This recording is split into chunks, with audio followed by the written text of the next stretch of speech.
السلام علیکم ورحمۃ اللہ وبرکاتہ۔ عبدالکریم آزاد مخاطب ہوں۔ یہ اس وقت عرق گلاب 12 عطشہ بنانے کی تیاری چل رہی ہے۔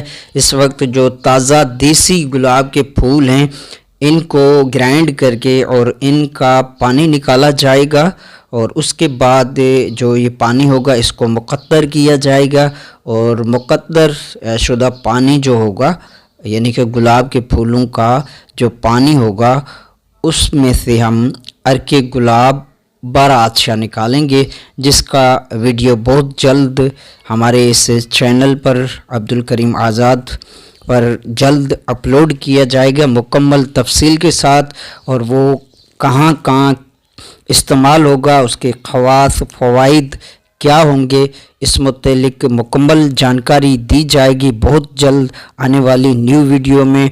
تو اب تک آپ نے اس چینل کو سبسکرائب نہیں کیا تو چینل کو سبسکرائب کریں اور بیل آئیکن کے بٹن کو لازم دبائیں تاکہ ہماری ہر آنے والی نیو ویڈیو کا نوٹیفیکیشن آپ تک پہنچے۔